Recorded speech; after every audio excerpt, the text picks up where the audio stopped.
Hey, what's up, guys? Welcome to the channel. UFC Vegas 60, Cory Sandhagen versus Song Yadong just ended, and this is going to be my post-fight.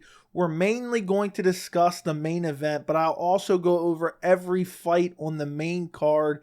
And guys, do me a favor. I am 10 subscribers away from 5,000 subscribers, so make sure you subscribe to the channel. I would greatly appreciate it. Let's start off with the main event.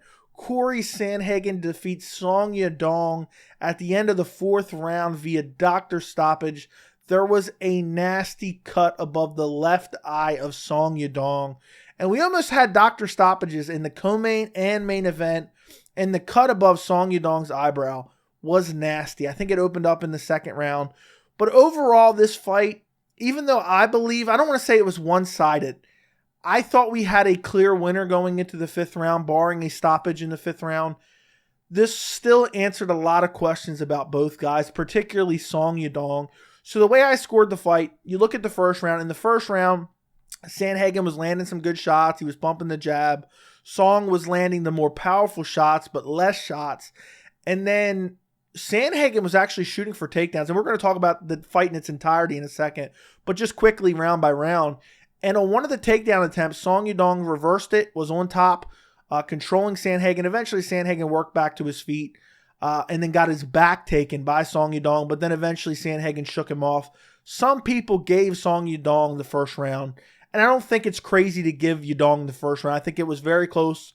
First round was probably the closest round of the entire fight. Just because Song did land a couple left hands. He landed a couple shots. But I thought Sandhagen had the first round. I think he landed some good jabs, some good body kicks, some good leg kicks. But it was a very competitive first round. The second round, there was some good elbows from Cory. It was just step-in elbows, standing elbows that cut up Song Yadong. That's what caused the eyebrow gash that Song Yadong had above his eye. And it was just Cory trying to negate the pressure of Song Yadong. Cory was shooting in on more takedowns, and I said this during my live stream, and if you joined me for my UFC Vegas 60 live stream, I appreciate you, but I said this during my live stream. They were like half-hearted takedown attempts from Cory Sandhagen. It was almost like he wanted Song to just worry about the takedown. It was like, rather than actually really going hard for the takedown. Like, you look back at Khamzat Chimaev from Kevin Holland last week versus Kevin Holland last week. Khamzat Chimaev was going hard for those takedowns. Sandhagen was shooting, but then it was like he was kind of giving up on him. And Song showed great takedown defense as well in this fight. There was good leg kicks by Cory, good body kicks. Song landed a left hand in this round that stumbled Cory. But I think the story of this fight in general was just a little bit of inactivity from Song. He wasn't just throwing enough shots. He would land like one good power shot and then not enough. I scored the second round for Cory. The third round was more of the same. It was Sandhagen, landing body kicks, landing leg kicks, peppering him with the jab, switching stances, hitting him with the right hand. And I thought this was a pretty clear round for Sandhagen as well. I thought that Sandhagen would get a stoppage in the third round. And even though he didn't get a stoppage in the third round, my assessment of the fight was correct. I thought Song would get more desperate and more aggressive in the third round.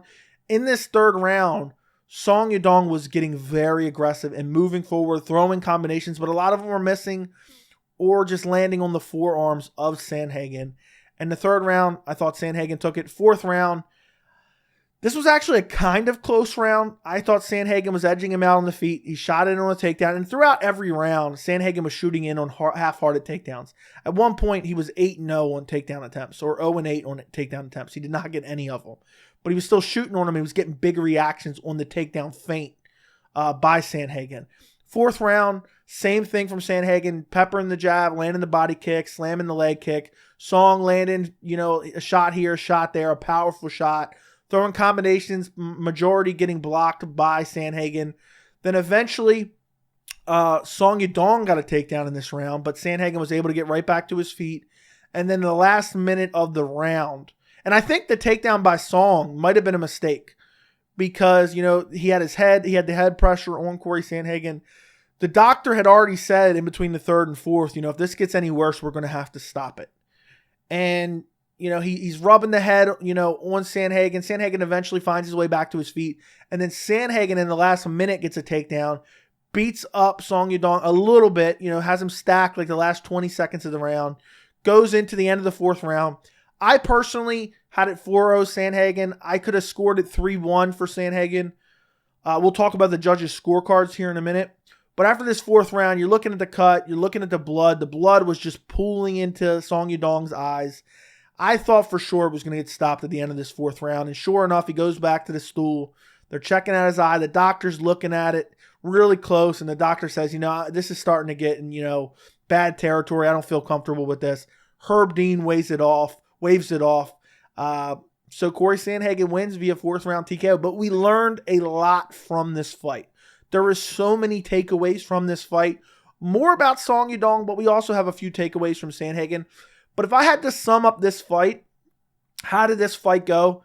Very high fight IQ from Cory Sandhagen. We've seen it time and time again. And he even explained it in his post-fight interview. The takedowns were just to try to negate the forward pressure of Song Yadong. Because the majority of this fight was Song Yadong pressing forward, throwing heavy power shots. And it was the pressure and power of Song Yadong versus the movement and accuracy of Cory Sandhagen. And the movement and accuracy of Cory Sandhagen is what won him the fight. He was throwing the standing elbows to help negate the pressure of Song, get respect from Song a little bit. And he was shooting the takedowns to also kind of slow down that pressure from Song Yadong because it just gave him something to think about. And Cory Sandhagen throughout this fight was feinting takedowns and getting big reactions out of Song Yadong. Cory Sandhagen in this fight, I've complimented him multiple times in the past. He has an amazing variety of attacks. I mean, he's pumping the jab from both sides. He's switching stances, throwing left straights. He's throwing right straights. He's kicking to the body. He has nasty body kicks, nasty leg kicks, inside leg kicks, outside leg kicks. He's throwing wheel kicks. He's throwing flying knees. He threw multiple flying knees in this fight.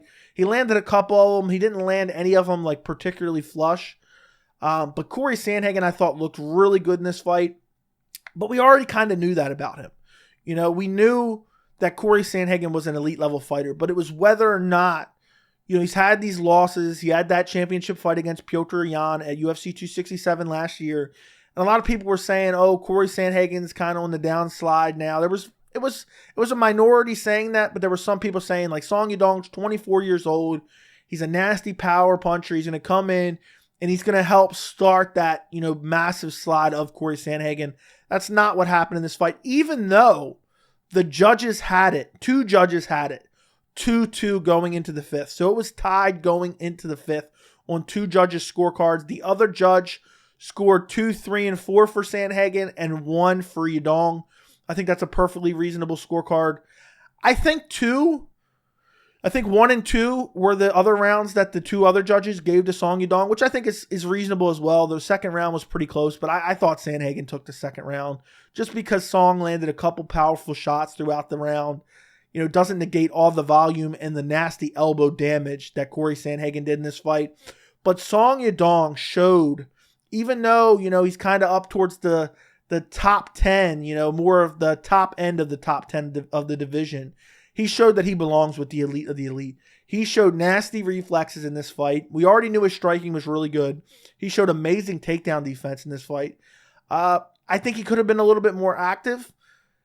But it's really hard to track down a tricky guy like Cory Sandhagen who's constantly switching stances. You don't know where he's going to hit you from. The footwork is amazing. He's circling out. He's fast. He has powerful knees, powerful head kicks. There's a lot to worry about. And then Cory Sandhagen mixing in the takedowns as well. Like, I know a lot of people look back and they say, oh, Cory Sandhagen isn't a great grappler because of what happened to him against Aljamain Sterling. But I think Cory Sandhagen has come leaps and bounds since that 2020 loss to Aljamain Sterling. And I know people are going to say, oh, well, the grappling didn't look great this fight. Again, I think he was just using the shot as a way to set up his striking. I 100% believe that. That's what he said in the post-fight. I thought that live as it was happening. He wasn't really looking, to shoot through Song Yadong. If the takedown was there, he'd take it.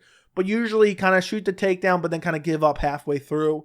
Song showed he had good jiu-jitsu, being able to take Cory Sandhagen down, reverse some of the takedown positions. He showed he was good in the clinch, but I think Sandhagen was a little bit better in the clinch as well. But, Song Yadong, I think his stock goes up after this fight. Cory Sandhagen is a championship-level bantamweight, and the bantamweight division is the filthiest division in all the UFC. And even though he lost by doctor stoppage. There's no shame in that. And again, I don't think it's unreasonable to have it 2-2.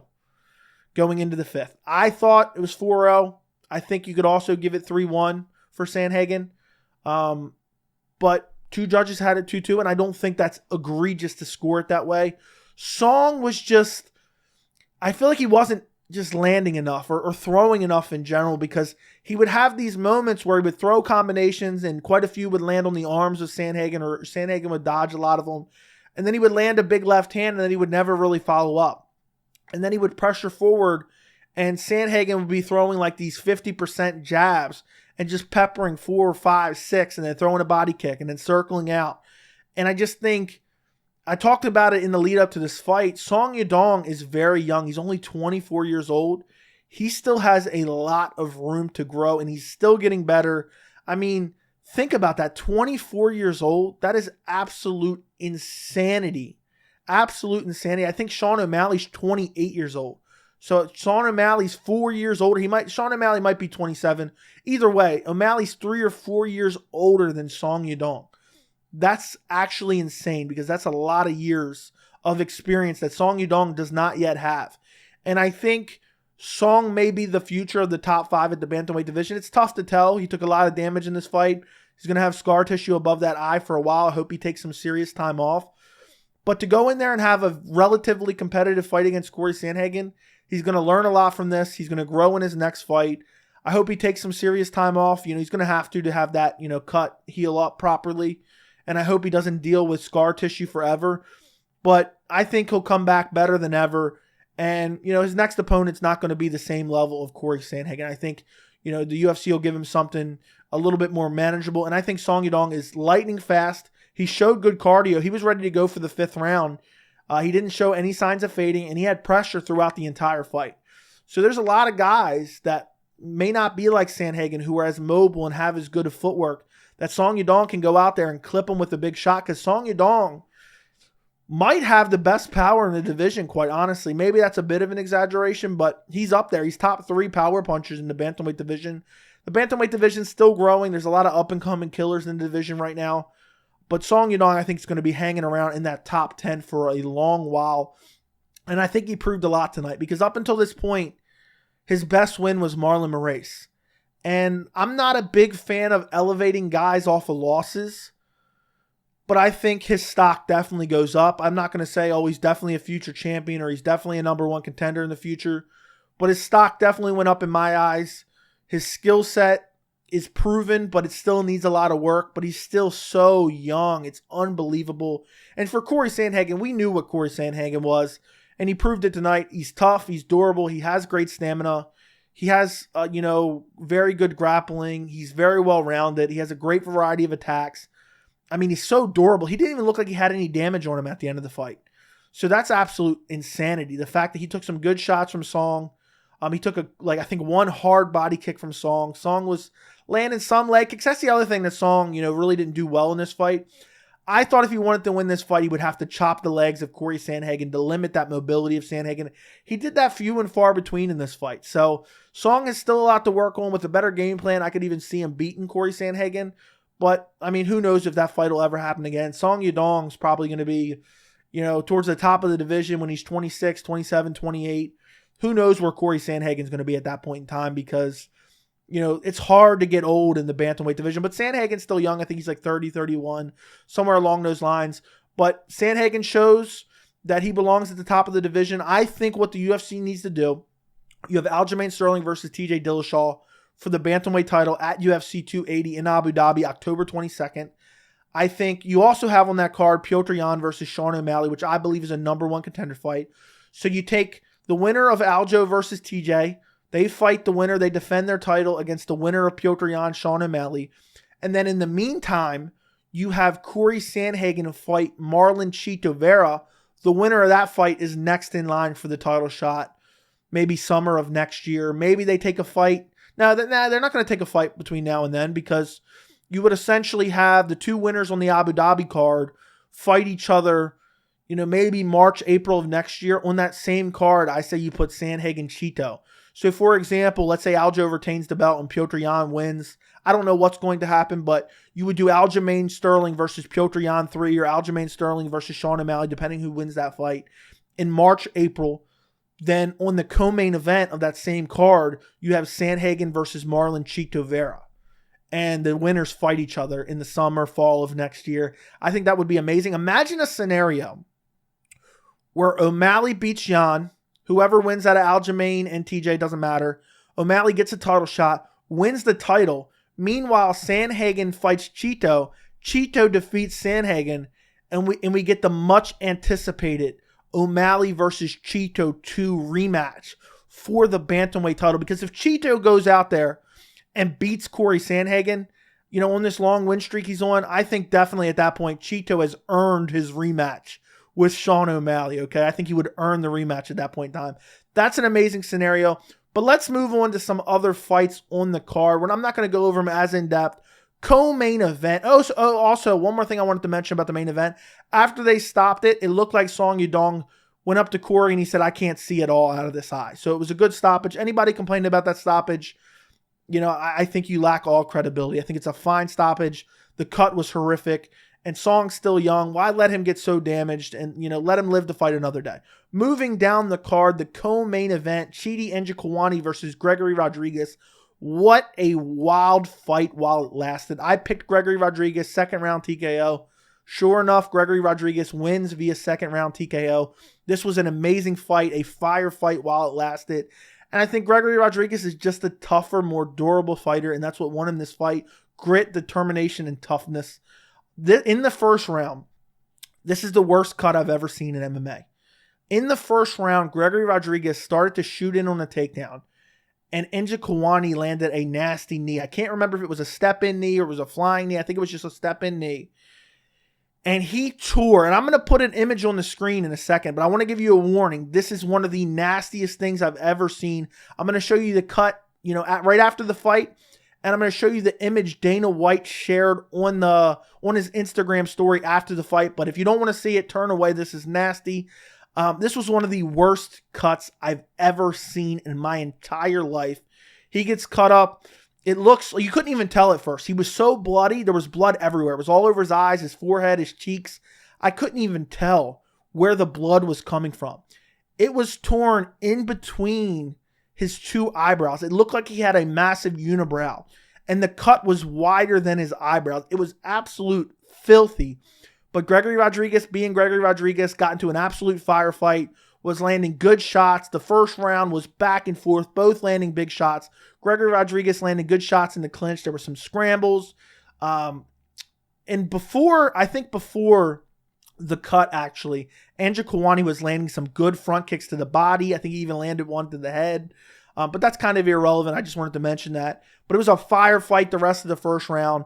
I thought Gregory Rodrigues, even though he ate that nasty knee, and he was hurt badly after that, he landed some nasty shots the rest of the round, and he put it on a horrific pace on Njokuani. And I thought he won the first round 10-9. Second round, they start out. Njokuani is wearing no damage. The doctor looked at the cut in between rounds. I thought it might get stopped, but I thought it wasn't close enough to the eye that they might not stop it.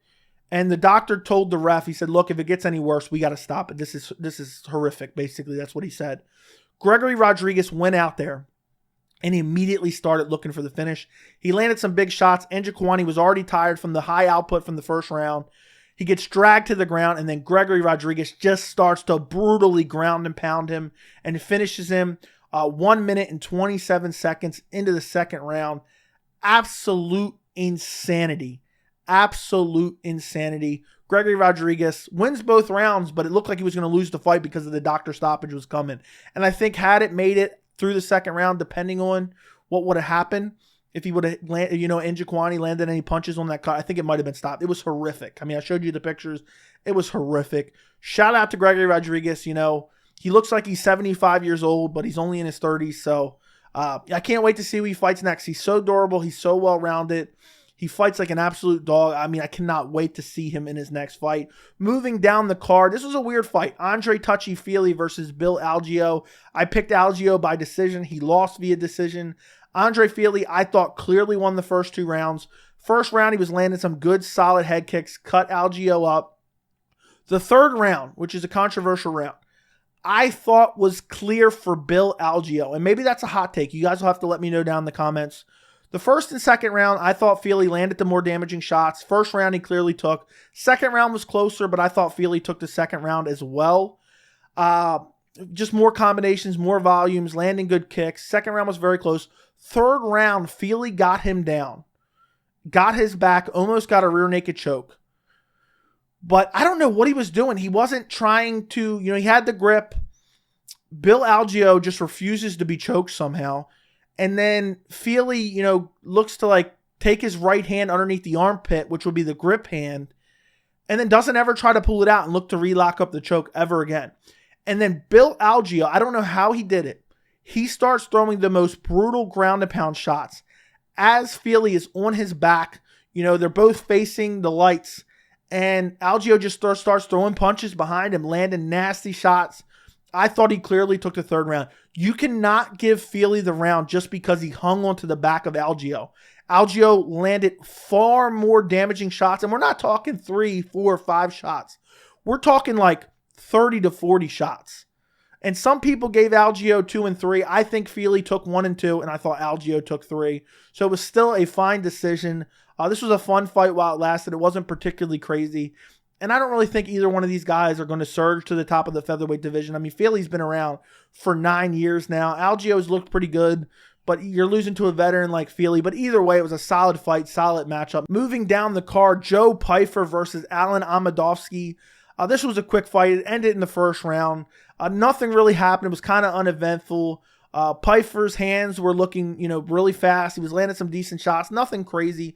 He eventually lands a right hand. He drops him. Amedovski's completely out of it. He didn't even need to follow up. He's sitting there just looking up at the sky, kind of looking at Pyfer. And then the ref doesn't jump in. Pyfer's waiting for the ref to jump in. He throws a right hand, a ground and pound, puts him out. The ref finally jumps in. Good win. I don't know how much it really means. There's a lot of hype around Pyfer, but it's still very early to tell how good he is because of the competition he's faced. Moving down the card, Tanner Boser versus Rodrigo Nascimento. Rodrigo Nascimento wins via decision. The grappling was the difference in this fight. First round, out-grappled him, landed the better shots. Tanner Boser was exploding with some big shots, but then he would get taken down. I actually picked Boser in this fight, but I would have picked Nascimento had I been paying attention and known how much he outweighed him, because I was not paying attention to that. And that was basically what happened in this fight. I mean, he had a massive weight advantage. I think it was 30 or 40 pounds. I think it was the first and third I gave Nascimento, and the second round I gave to Boser. Boser did good trying to scramble to his feet at some points in time, but other points in time he would just control the posture, wrap the legs around Nascimento, and just lay there. You're not going to win a fight like that. I think it's time for Tanner Boser to move down to light heavyweight. He's fighting at 220? He's fighting in the 265-pound division. Doesn't make sense to me. Third round, Nascimento controlled him on the ground. Didn't do a lot of damage. The referee stood him up with 45 seconds to go, and Tanner Boser went after it, but didn't really land a lot of those shots. Some people said Boser takes it because of the late flurry. A lot of those shots missed. So I thought it was a clear 1 and 3 for Nascimento, if I'm remembering correctly, and I gave 2 to Boser. I think he just landed cleaner shots, and there wasn't a lot of grappling in that second round. Moving down the card, Anthony Hernandez versus Marc-Andre Barriault. This was a fight where Hernandez was just the better grappler and the better striker. I thought he won all 3 rounds. Barriault had his moments, but he was able to scramble back to his feet, but then he'd get taken right back down. He would scramble back to his feet. Hernandez would land some good shots on the feet, ripping the body. And then eventually in the third round, Hernandez gets the arm triangle, submits Marc-Andre Barriault, and Hernandez looked much improved. The hands looked improved. The clinch work looked improved. The wrestling looked improved. We already know he's an excellent grappler. He went out there and showed he's vastly improving. And one thing that actually bothered me about this fight, he won all 3 rounds. He looked incredible. He looked very good. I don't know how far he's going to go, considering, this isn't the top of the division, but a solid win. He was giving a decent post-fight interview, and he was cussing. He was saying the F word. He was saying, different cuss words throughout the interview. DC cuts it off. Keep in mind, we get a bunch of boring interviews 24/7, cuts him off and says, "You cuss a lot." DC, shut up. Shut up. We are watching a sport where guys are cutting each other up. They're attempting to steal each other's consciousness, and you're worried about him cussing on a streaming app? We're living in 2022, bro. We're living in 2022. We are watching men fight in a cage. So I thought that was really stupid, but Anthony Hernandez looked much improved. Can't wait to see his next fight. I picked him to win via second round submission. He gets it done in the third round. I enjoyed this card. Wasn't the greatest card ever. And honestly, we are going to face some MMA starvation in the next few weeks. Oh my God. The next card, Mackenzie Dern versus Yan Xiaonan is the main event. I mean, the next two cards are awful, and then we got a week in between them where it's the week's off. But UFC 280 is going to be glorious. I mean, I cannot wait for 280. I'm praying to the MMA gods. No injuries, nothing weird, no weight misses. I cannot wait for UFC 280. So let me know what you guys thought about the fights down in the comments. Don't forget to like the video, and thank you so much for watching.